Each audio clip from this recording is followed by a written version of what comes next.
hidrostática es A'.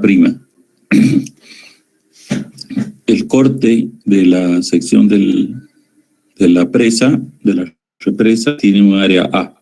¿Sí? Le hemos puesto A y a la cara sobre la cual actúa la fuerza hidrostática A'. La función de esta curva es f de x al cuadrado, es decir, y igual a 4x al cuadrado. Bien, entonces, ¿cuáles son los datos? Entonces, el fluido que corre, esta altura es 6,25, tiene un largo de 15 metros de un extremo al otro lado de una quebrada, un río, lo que sea. ¿Ya? Y la ley de la curva es y igual a 4x. El fluido, obviamente, como es agua, es 1000 kilogramos de fuerza por metro cúbico. Estos son sus datos.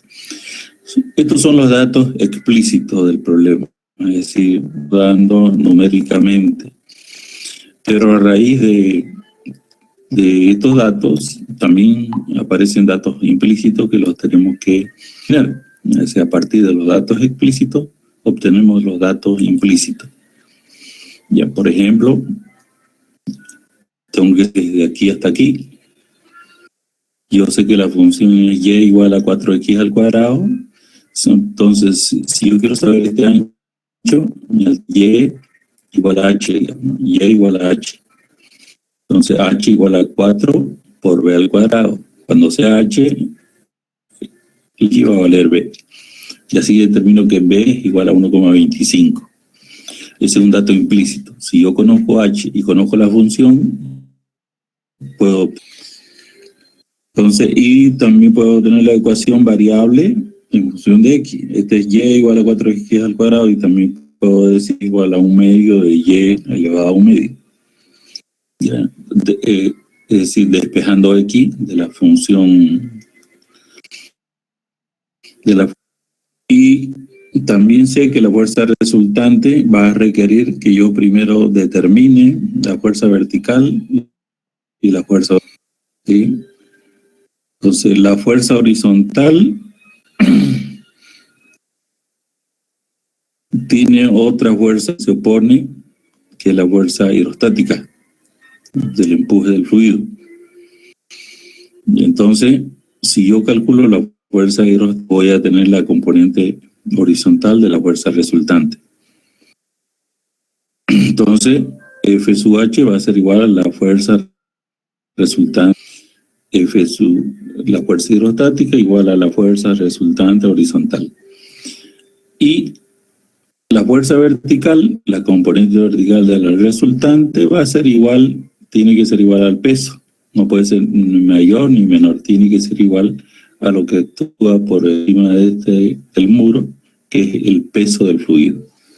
Por consiguiente, se obtiene que la fuerza resultante es igual al peso y la fuerza resultante horizontal es igual a la fuerza hidrostática. Entonces, si yo calculo la fuerza hidrostática y el peso, las componentes de la resultante, y aplicando Pitágoras y la función arco coseno, arco tangente, puedo determinar el modo y su dirección.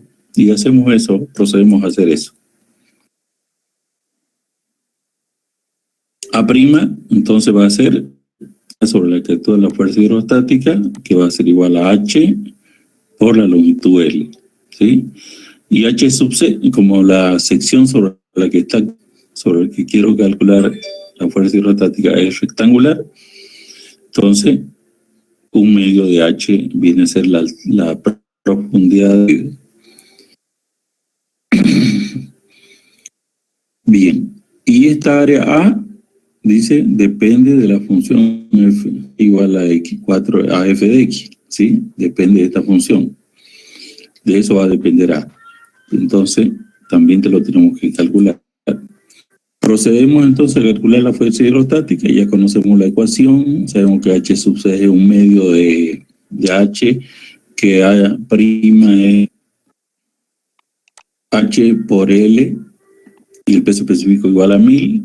Entonces, reemplazamos los valores y la fuerza, si yo calculo esa fuerza hidrostática, voy a saber que es igual a la incógnita que no tengo acá. La incógnita de la fuerza resultante, la componente horizontal. Y queda entonces a partir de esta ecuación que queda esta ecuación. La hice de forma genérica para que veamos que la fuerza hidrostática, que es igual a la componente de la fuerza resultante, depende solamente de L y de H. Y lo demás son datos conocidos. Y así ya podemos ver el valor numérico. ¿Sí? El valor numérico de la componente horizontal de la fuerza resultante en kilogramos fuerza, y eso lo tenemos a kilonewton. Esto se multiplica por 9,81 y se divide entre 1000 y me da kilonewton. Ahora nos corresponde calcular la fuerza vertical. Ya, si la fuerza vertical se vuelve complejo, pero si calculo el peso ya tengo la fuerza vertical. Entonces lo que debo hacer es calcular el peso. El peso del fluido va a ser igual al peso específico del fluido por el volumen de fluido. Y el volumen va a ser igual al área por la longitud, ¿sí? Al área del corte por la longitud. ¿Cuál área? Y prima, ¿no? Ahora es esta área de aquí, que vale A. Lo multiplico por L y me da el volumen de fluido. Ese volumen lo multiplico por su peso específico, peso. Una vez tengo el peso, ya sé que cuánto vale la fuerza resultante, la componente vertical de la resultante.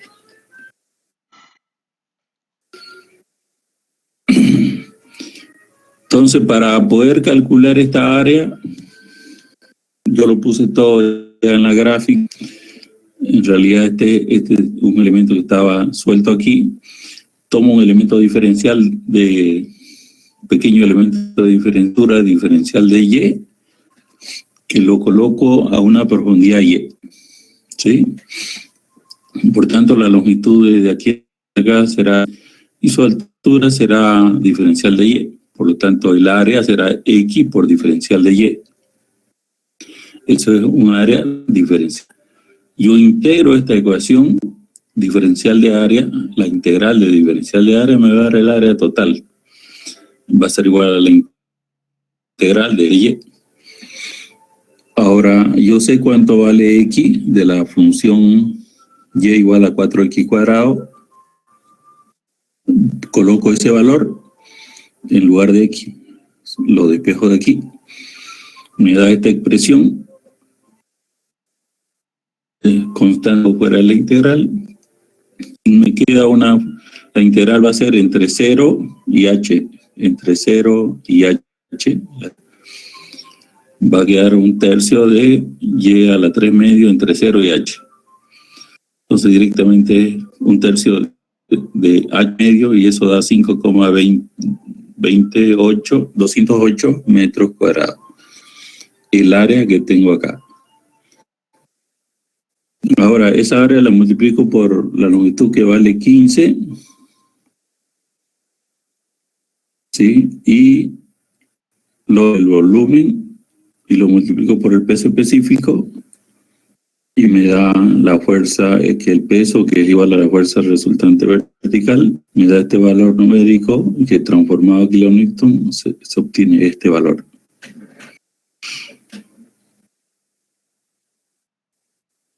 Y reitero ahí, mientras estamos hablando, si alguien tiene dudas, pues te puede interrumpir, preguntar, puede utilizar el chat o puede usar directamente el audio, que está habilitado para. Bien, una vez ya tengo yo componentes, la componente vertical y la componente horizontal, aplico Pitágoras y logro obtener el valor de esa fuerza resultante, que es equivalente a la acción que está tomando sobre este. Y ahí obtenemos aquí su valor numérico, tanto en kilogramos fuerza como en kilonewton. Aquí nos falta encontrar la dirección, ¿sí? Eso se encuentra con la función tangente. Entonces, θ es arco tangente de la componente vertical y horizontal. Nos debería dar un valor negativo acá. sí, pero le decimos 180 menos ese valor negativo, me da 165. Quiere decir que aquí estaría tita, ¿sí? 165,07 grados.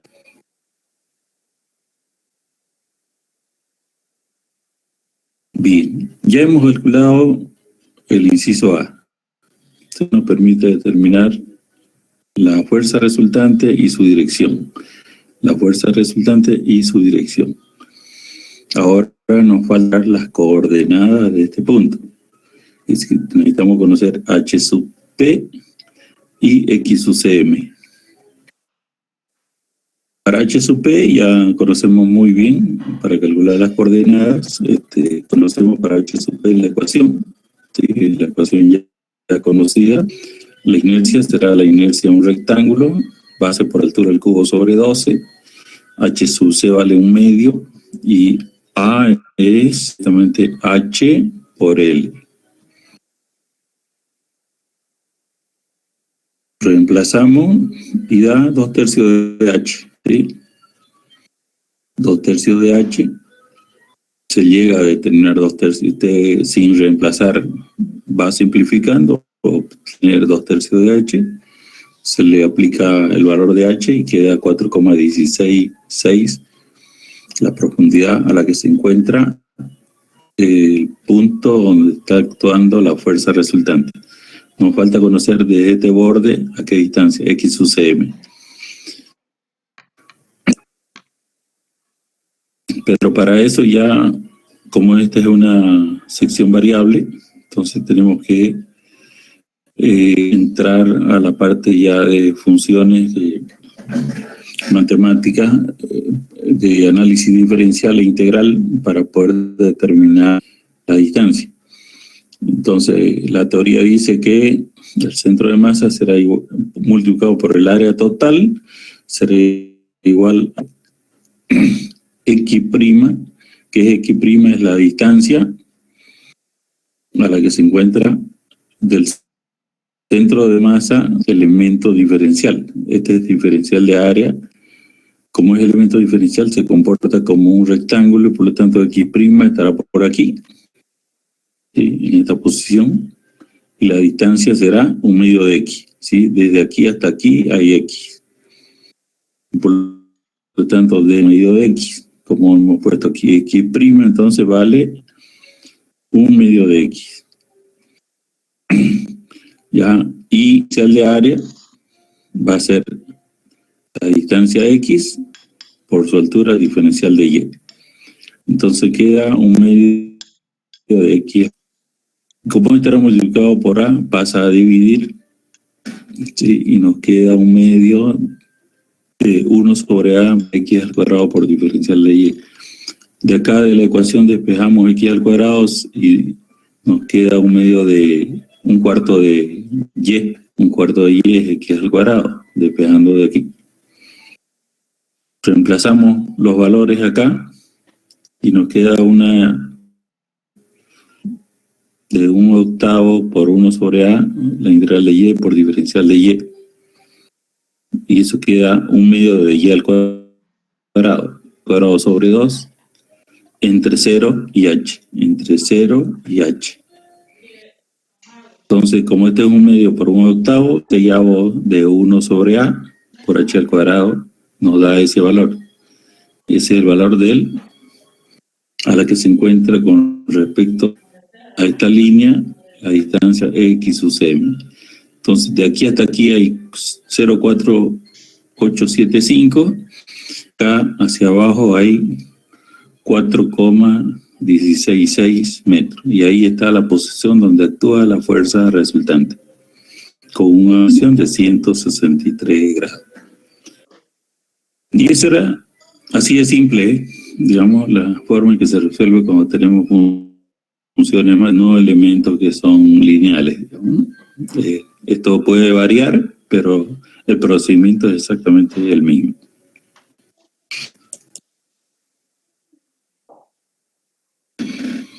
Entonces, X sub CM, H sub P sería ese conjunto, ¿no?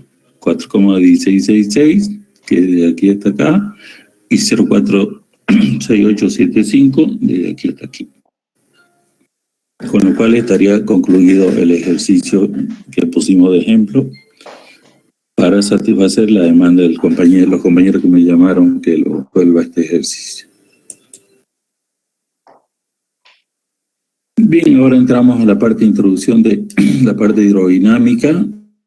Y esta vemos los fluidos en movimiento, ya en condiciones dinámicas, donde ya los fluidos no están en condiciones estáticas, sino en movimiento.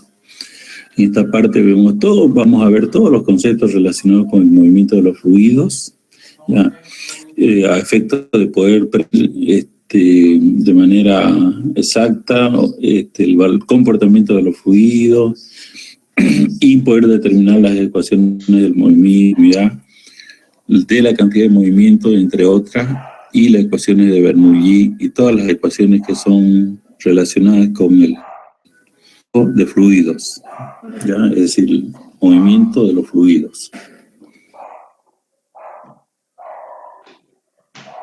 Teoría que vamos a desarrollar en el movimiento de los fluidos tiene un carácter unidimensional, aplican a casos específicos, es decir, tenemos que establecer condiciones de esos de comportamiento del fluido para poder decir sus ecuaciones. Es decir, primero dice deben ser incompresibles y no debe existir viscosidad en el fluido.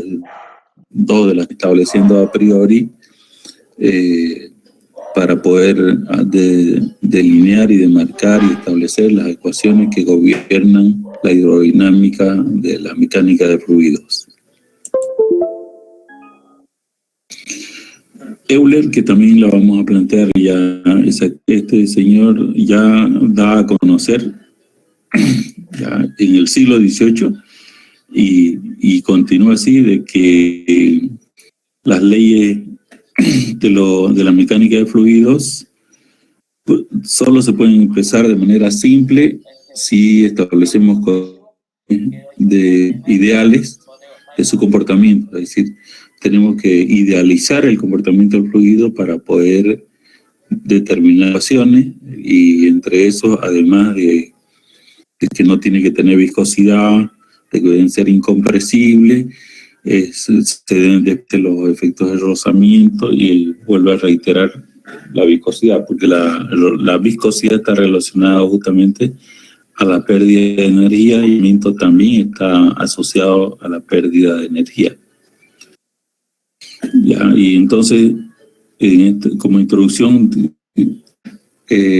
recalcar que vamos a estudiar el movimiento de los fluidos utilizando una condición de fluido perfecto, donde en cada instante se puede determinar, de instante t se puede determinar la posición, el módulo y la dirección hacia respecto de un sistema de coordenadas establecidos.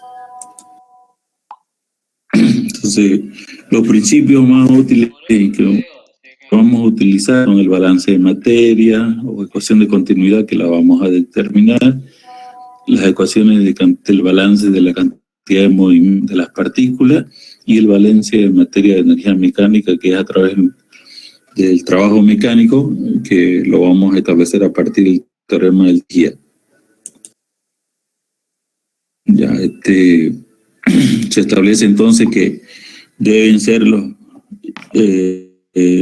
fluidos pueden ser compresibles e incompresibles. Para poder determinar las ecuaciones vamos a tener que considerar fluidos incompresibles, donde la viscosidad, sabiendo que produce pérdida, vamos a asumir la idealización de que no produce pérdida, y de que los líquidos son estacionarios, es decir, cuando la velocidad del fluido en cualquier punto se conoce en función del tiempo. Entonces, la hidrodinámica básicamente, como introducción, dice, se basa en tres consideraciones importantes. Una es que la densidad no varía, es decir, considera que los fluidos en movimiento se encuentran con densidad constante. que se consideran despreciables las pérdidas de energía por la viscosidad, ¿ya? Y que se supone que los fluidos son inestables, es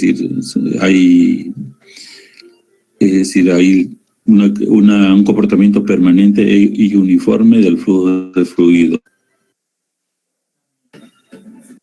Ahora, el flujo estacionario dice, si también otra de las condiciones que apreciar lo que cuando hablamos de fluido estacionario puede ser laminar o turbulento. ¿Ya? Cuando es laminar, se da como pequeñas láminas que se mueven y trayectorias paralelas donde las líneas no se cruzan entre sí ni las láminas se entrecruzan entre ellas. En cambio, cuando es turbulento, las partículas se cruzan, no hay un orden específico, todo es a las velocidades transversales al flujo, generando vórtices, remolinos. Eso es cuando tenemos turbulencia. Y en esas condiciones no vamos a estudiar, sino en condiciones de flujo laminar.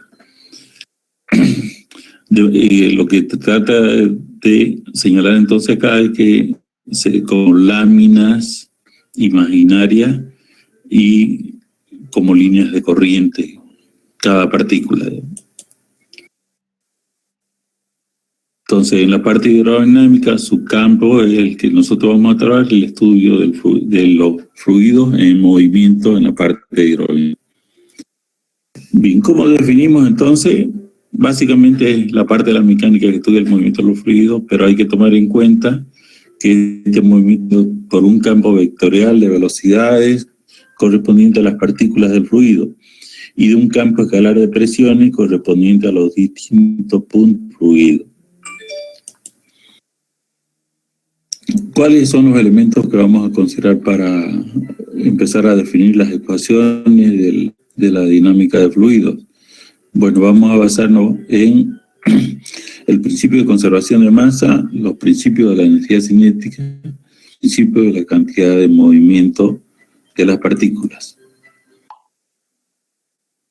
Hay que establecer, hay que ver cuáles son los fluidos que normalmente se presentan en la mecánica de fluidos y en los regímenes en que estos se pueden encontrar. Por ejemplo, tener un flujo de fluido que es de carácter turbulento o laminar. Acá vemos cómo son las velocidades son aleatorios, no son uniformes. Esto es turbulento, hay velocidades transversales y velocidades lineales. Entonces, eso tiene la característica de un fluido turbulento. En un fluido laminar, vemos clarito aquí, todas las velocidades no se entrecruzan, son uniformes. Ya, no varía la velocidad en un punto, pasan todas las partículas por el mismo punto y mantiene su velocidad. Entonces, son características que diferencian a un flujo turbulento y a un flujo laminar. Ese es un tipo de fluido, turbulencia y su laminaridad. Otra forma de diferenciarlo son los que son de régimen permanente o no permanente. El permanente es aquel que tiene cuyas propiedades de los fluidos y sus condiciones es que no cambian con respecto al tiempo. Es decir, vemos aquí, por ejemplo, va fluyendo y la altura se mantiene constante. ¿Ya? En cambio, la altura estaría variando, descendiendo o subiendo, descendiendo o subiendo. Y además de eso, no varía la temperatura, no varía la presión en los fluidos de carácter permanente.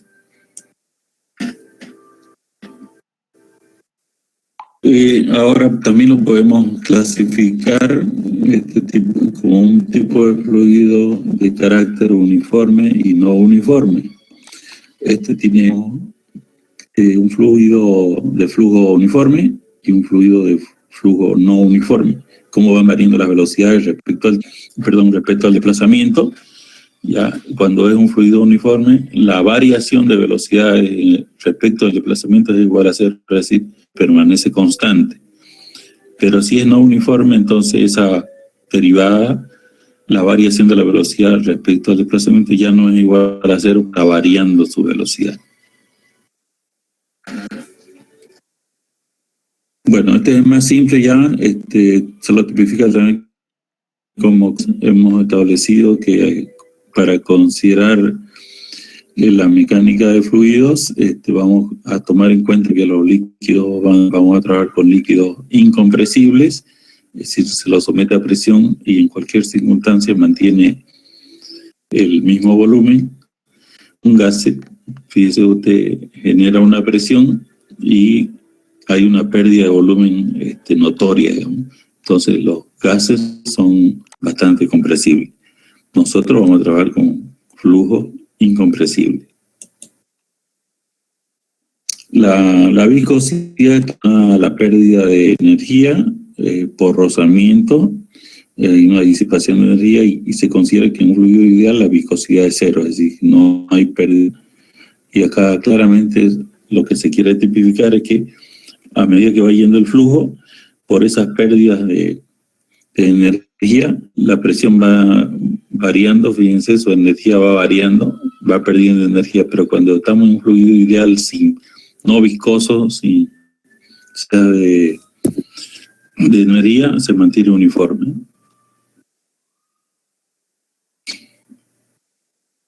Y también el fluido rotacional, ¿sí? Y el flujo irrotacional. Este es un flujo irrotacional, linealmente todas son continuas y paralelas, y cuando yo tengo rotacional va generando velocidades en cualquier dirección, hacia atrás, hacia los costados, hacia el lado. Entonces este es un fluido rotacional. Bien, entonces, ¿cuáles son las condiciones que tienen que cumplir los fluidos para la acción de las ecuaciones dentro del campo de la hidrodinámica, que es lo que nosotros vamos a estudiar en este capítulo? Es que los fluidos tienen que tener una condición de fluido ideal. Para hacer un fluido ideal se tiene que cumplir que tiene que ser irrotacional, no puede tener velocidades transversales, solo lineales, tiene que ser de flujo permanente, tiene que ser de flujo uniforme, tiene que ser incompresible y tiene que ser no viscoso. Ese es el fluido ideal con el que nosotros vamos a determinar las ecuaciones que gobiernan dinámica. Entonces, para eso, para ver el comportamiento, la determinación de las ecuaciones de dinámica, partimos de la ecuación de continuidad, que establece como premisa, primero, tener muy claro lo que es un sistema. Según si era una masa de material que está separada, está aislada de un entorno o medio en el que se encuentra. Y establece que para que se dé una continuidad, tiene una superficie cerrada que si bien está en el tiempo, pero lo que no puede variar es su masa. Es decir, la masa que entra es la misma masa que sale a ese sistema, porque si no, no es el principio de continuidad. Entonces, la ecuación de continuidad se basa en el principio de la masa, que establece que al interior de un sistema la masa permanece constante, es decir, la variación de masa al transcurrir el tiempo es igual. ¿Cuándo se cumple esto? Cuando la masa es constante. Entonces, la derivada de la masa respecto al tiempo igual a cero. ¿Qué quiere decir esto? La rapidez de masa al transcurrir el tiempo es igual a cero. O sea, la masa permanece constante dentro del sistema. Entonces, parece que la masa de un objeto o un determinado volumen no cambia con el tiempo, sin importar cómo se ordenan los elementos, la masa no varía. Eso es en pocas palabras lo que se refiere al principio de conservación de las líneas de corriente. Ya fuimos hablando de ellas, son la trayectoria que sigue cada partícula, ¿sí? Cada partícula del fluido. Ya, son curvas, obviamente son imaginarias, no existe esto en la realidad, son imaginarias, idealizando, ¿ya? Y se caracterizan porque la velocidad en cada punto tiene una dirección tangente a la trayectoria que sigue la partícula, ¿sí? Y se caracteriza porque el conjunto de líneas conforman ya un tubo de corriente. Ya, las líneas conforman un tubo de corriente que se caracterizan también porque no se entrecruzan entre ellas. Esta línea no está, ninguna línea de corriente sale ni ninguna entra. Lo que quiere decir que el flujo másico, lo que entra por acá, es lo mismo por el otro lado. Por eso hay el principio de conservación de la masa al transcurrir el tiempo. Ahora, flujo. ¿Qué viene a ser el flujo? Se entiende por el flujo de fluido a la cantidad de masa de una determinada superficie de una sección, que puede ser un tubo o un canal, en cada unidad de tiempo, es decir, derivada de m respecto de t. A eso le llamamos flujo. Entonces, la masa tiene que conservarse, por lo tanto, el flujo neto es igual a cero. La masa que entra es igual exactamente a la que sale. La masa que entra es positiva y la que sale es negativa, más menos se hace igual a cero. Siempre el flujo neto va a ser cero. Exactamente lo que entra es lo que sale. Entonces, ¿cómo conceptualizamos caudal? El caudal viene a ser el volumen de fluido por unidad de tiempo que pasa por una determinada sección transversal de un elemento que contiene fluido. Entonces, el volumen por unidad de tiempo. Si estamos dentro de una tubería y tenemos una determinada sección dentro de la cual el flujo corre a una determinada velocidad y la sección tiene un área A, también el caudal se lo puede expresar como velocidad. La velocidad viene en metros sobre segundo y el área en metros cuadrados. Metros sobre segundo por metro cuadrado nos da metro cúbico por segundo. Y acá tenemos volumen sobre tiempo, metro cúbico sobre segundo. Lo mismo, que estas dos ecuaciones son equivalentes. Entonces, la ecuación de continuidad es una consecuencia, dice, de la conservación de la masa, y pone de manifiesto el hecho de que la cantidad de fluido que entra en una manguera, por ejemplo, en una manguera es la misma que sale en el otro extremo de la manguera.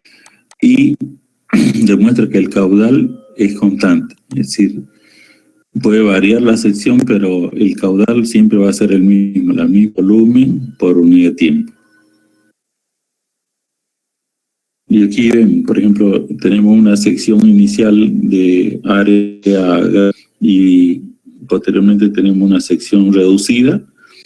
Vemos que el fluido ocupa todo este espacio y tiene una velocidad v sub, pero cuando se estrecha la sección, hay una mayor concentración de líneas de corriente, cantidad obviamente, pero lo importante es que el caudal que fluyó por aquí es el mismo caudal que fluyó por acá.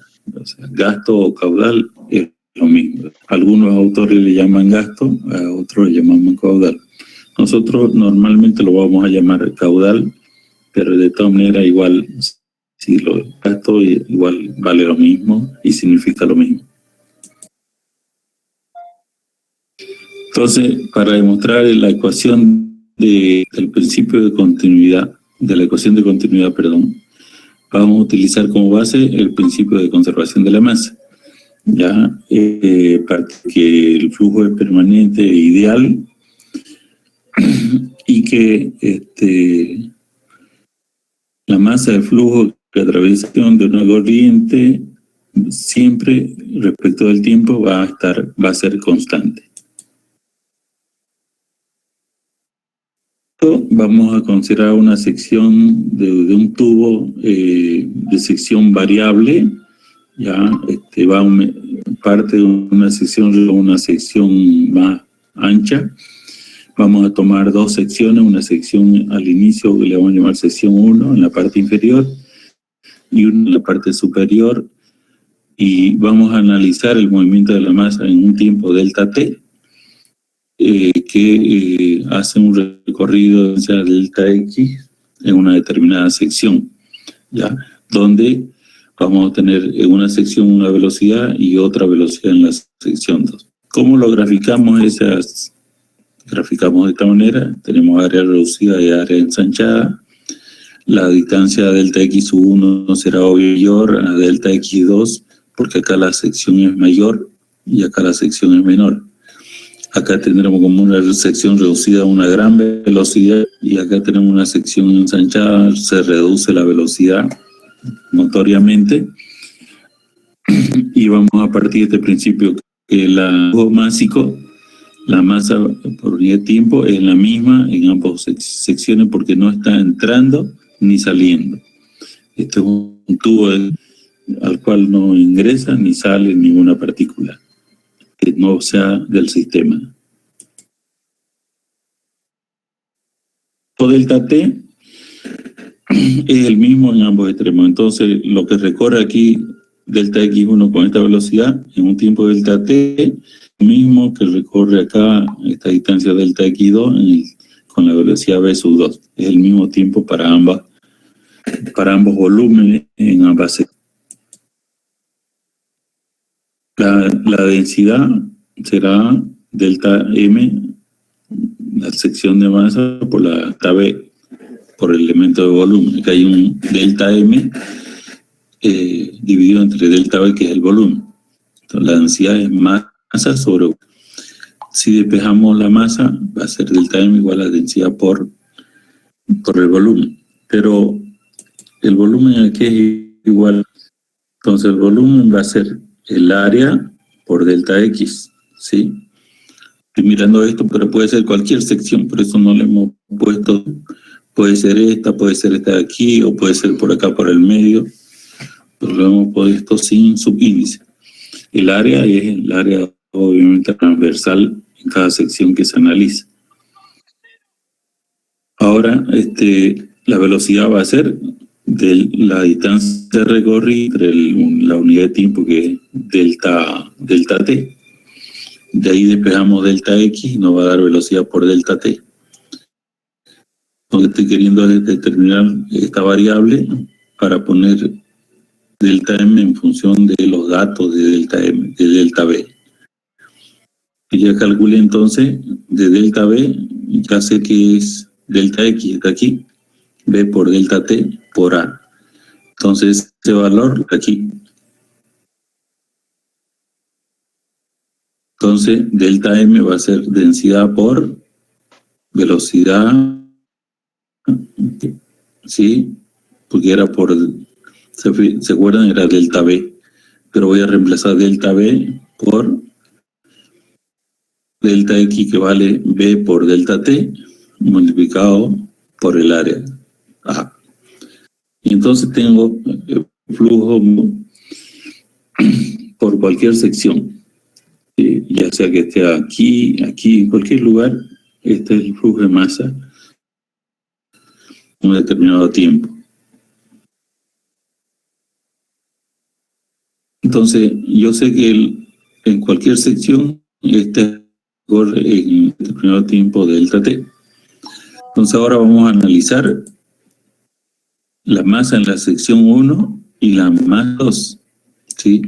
La masa en la sección 1 a partir de esta ecuación será pues delta M1 igual a densidad 1, suponiendo que tiene una densidad aquí y que tenemos otra densidad aquí, una velocidad v sub 1, el área sub 1 y el tilde viene a ser delta T. Y en la sección 2 tenemos una ecuación similar, pero con el subíndice 2, con lo cual obtenemos estos dos términos divididos entre la variable delta. Entonces, delta M1 sobre delta T va a ser igual a esto. Hemos pasado a dividir delta T debajo de delta M para cada opción.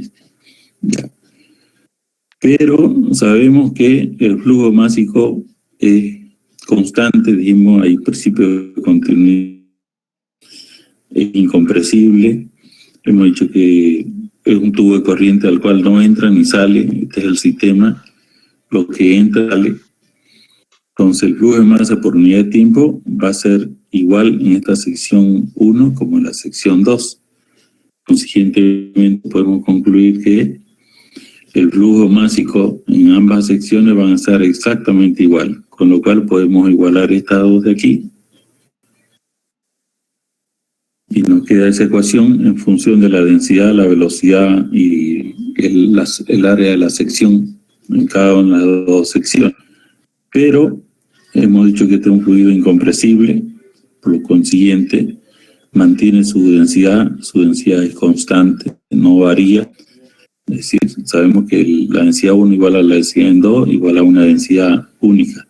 Entonces, como esta es igual a esta, la podemos, sin, con lo cual nos queda, simplificando la densidad, nos queda lo que se denomina la ecuación de continuidad. Establece que la velocidad en 1 por A sub 1 va a ser igual a la velocidad en 2 por A sub 2, igual a la velocidad en 3 por A sub 3, igual a 4 por A sub 4, es decir, siempre va a ser constante.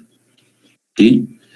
Y hemos visto que velocidad es metros sobre segundo y área es metro cuadrado.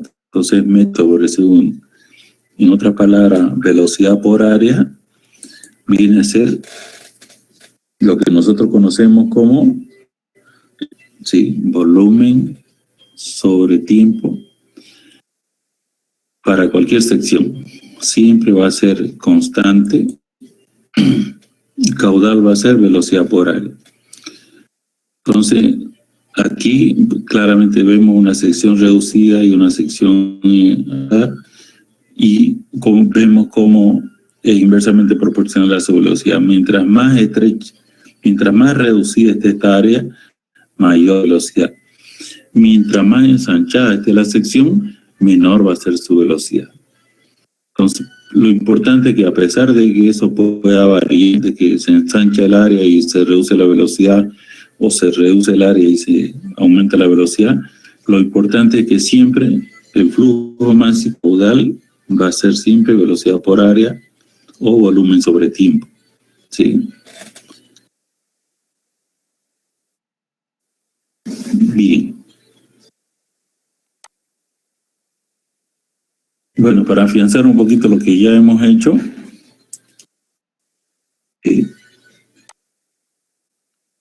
vamos a dar esta tarea.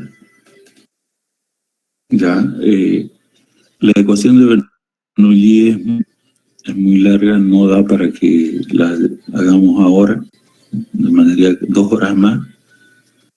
Entonces, terminamos esta parte dando una tarea como ya lo hemos establecido en las otras clases, y plazo hasta el día viernes, hasta las mediodía, presentación de sus resultados. Ya, exactamente igual al que hemos resuelto clase, solo que ya la función, la curva del muro que soporta el fluido, función matemática, pero el procedimiento es exactamente el mismo. Por eso tiene la misma gráfica, que va a ser muy sencillo. Traten de resolverlo individual, y si tienen duda, reitero la necesidad de que se habitúen a utilizar el chat de la plataforma Moodle para intercambiar, para hacer intercambio de información académica y intercambio de conocimientos, y el trabajo, que se vaya en una cultura de trabajo colaborativo entre los estudiantes. Ahora, un trabajo colaborativo no significa que uno resuelva el ejercicio y lo pasa todo resuelto, otro copia, ¿no? Sino es enseñar, transferir conocimiento, ayudar al otro, explicándole cómo se resuelve, no dándoselo hecho, ¿sí? Esa sería la actividad que teníamos prevista para el día de hoy, que era el día de ayer. Pido disculpas por no haberle cumplido, pero bueno, de todas maneras hemos llegado al 70% de asistencia, y eso es un logro. ¿Alguien tiene alguna duda?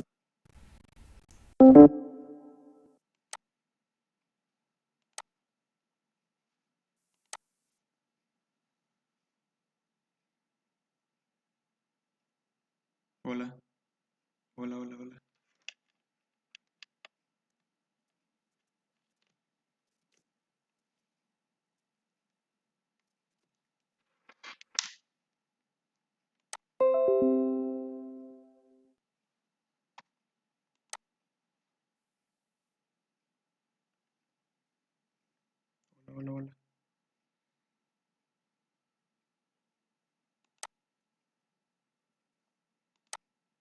You are now muted.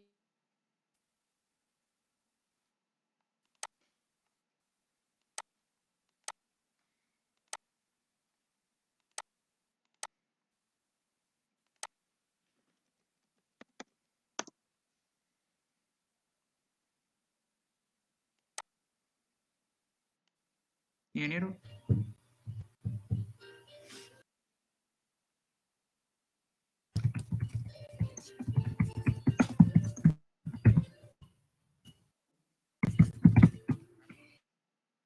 ¿5 segundos para terminar? 5 segundos. Bien, termina el control de asistencia. Guardamos la lista. Bien, si no hay preguntas, en todo Ingeniero, caso, una duda. les agradezco la buena voluntad que han tenido de postergar la clase para hoy. Con el grupo que le toca exponer, los dos grupos, voy a tener una reunión el día viernes a las 12 del día. Previamente les voy a mandar el link para que nos reunamos. Podamos coordinar cómo utilizar la plataforma como presentador. El propósito de la reunión justamente, y por eso es que es bueno que tengan disponibles sus presentaciones para que ensayemos de cómo van a subir su y cómo se van a manejar como si fueran los docentes del aula. Ingeniero, Sí. tengo una duda, disculpe. Respecto a la ecuación Dígame. anterior, si nosotros tratamos de un codo, digamos, ¿no? Exacto, esa misma. Si yo trato de un codo donde el área es la misma, ¿la velocidad igual se mantiene constante? ¿La qué? La velocidad del fluido se mantiene constante si yo trabajo con un Sí. codo. Si usted tiene una tubería, ¿ya? Una tubería que es de diámetro constante, entonces la velocidad en todos sus puntos va a ser constante. La misma velocidad. Ok, ¿Ya? gracias. Si usted reduce la sección, aumenta su velocidad. Si pone de 1 pulgada, entonces reduce su velocidad. ¿Sí? Sí, gracias. ¿Alguna otra consulta?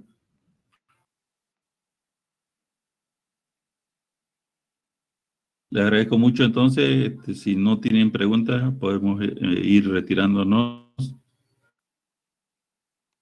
Sí, respondiéndole a Rudiana, sí van a ser dos grupos porque observé que hace anterior demanda nomás bastante tiempo.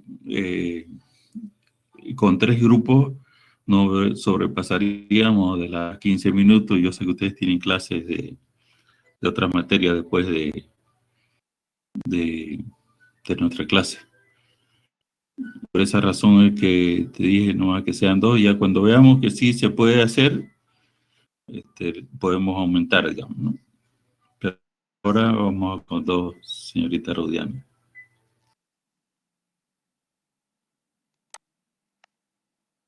Muchas gracias, entonces vamos, por favor, tenemos dudas. Señorita Celeste me va a mandar un mensaje, necesito intercambiar, tengo que comunicarle de su ejercicio con la señorita Dalia Celeste.